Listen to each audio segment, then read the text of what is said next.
Hi and welcome to My Cupcake Addiction's Ballerina Tutu Cupcake tutorial. We're going to be showing you how to make these gorgeous little ballet themed cupcakes. Today I'm teaming up with my two beautiful nieces, Charlie and Ashley, over at the channel Charlie's Crafty Kitchen, which I will link to in the description box below. They'll be showing you how to make these super simple no-bake ballerina marshmallow pops. If you're having a ballerina party, you can also check out my ballerina Barbie cake, which I will also link to in the description box below.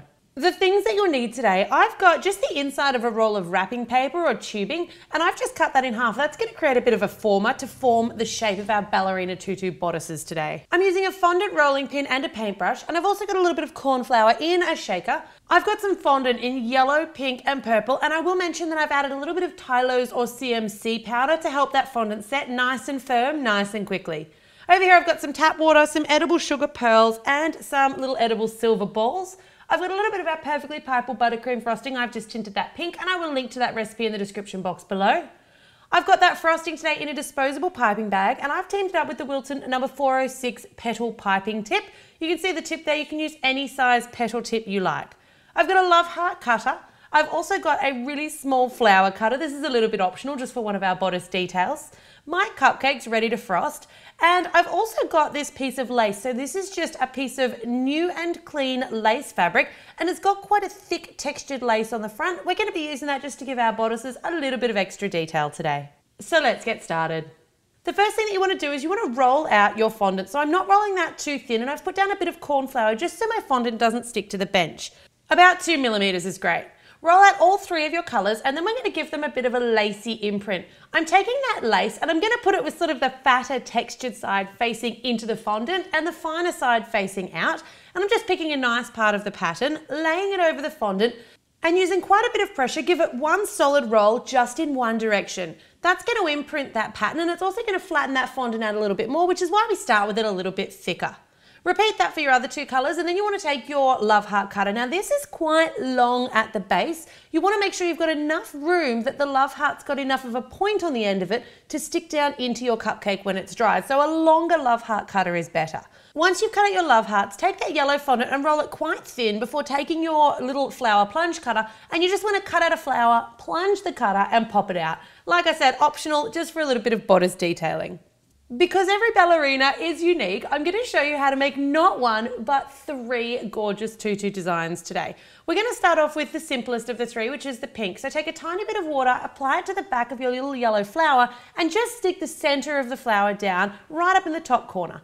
Another little dot of water on the top center of the flower and you can pop a sugar pearl in. And as you push that pearl down, it actually brings up those petals and makes it look a little bit three-dimensional, kind of popping up off the bodice. Take it and lay it over that half wrapping paper roll and that's going to give you that really nice shape when it dries. For your second one, which is our purple, I just painted with water a little shape of a necklace straight onto that fondant and then those little soft sugar pearls I just pressed in. So push them all on sort of gently to begin with until you're happy with the positioning. You can make sure they're all going to fit and then give them a good push down so they're really well stuck before laying them over that little former. For your yellow one, paint like a large circle of water and then put down one of your silver edible balls in the center and you want to surround it with those little white sugar pearls. This is actually my favorite. I think it kind of looks like a little vintage brooch or something, but I think it's very pretty and very girly. Once again, you want to give that a good push down with your fingers to make sure they're really well stuck and pop it over your little former. You need to let those dry for at least 24 hours if you have the Tylose or CMC and at least 3 days if you don't. Here's some we prepared earlier. So you want to take your piping bag now and you need to make sure that the skinny point of that tip is facing back towards your body. Now, picking up your cupcake, you can see how I'm ruffling it. I'm really just giving it tiny little movements with my wrist and I'm letting that frosting sort of fall out of the piping tip as I'm moving it in a backward and forward motion. I'm going all the way out over the edge of that cupcake, so I'm kind of covering the cupcake case a little bit.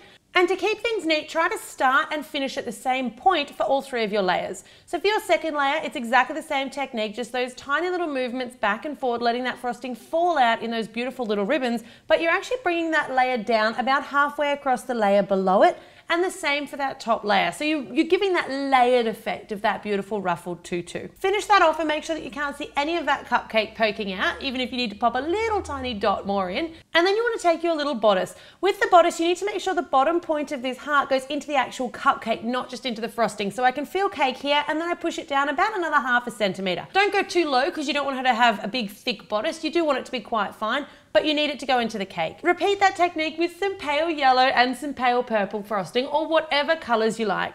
This is a relatively simple technique, but if you haven't done it before, I do recommend just practicing on a little plate or on a little dish just until you get the hang of it. It's really quite simple, but it does take a little bit of practice. In goes that second bodice. We'll repeat that with the purple, and there you've got your 3 beautiful little ballerina tutu cupcakes. For treats your little ballerina can also help you make sure you check out Charlie's Crafty Kitchen, which I'll link to in the description box below, and I'll also leave a link to that ballerina Barbie cake to complete your ballerina party.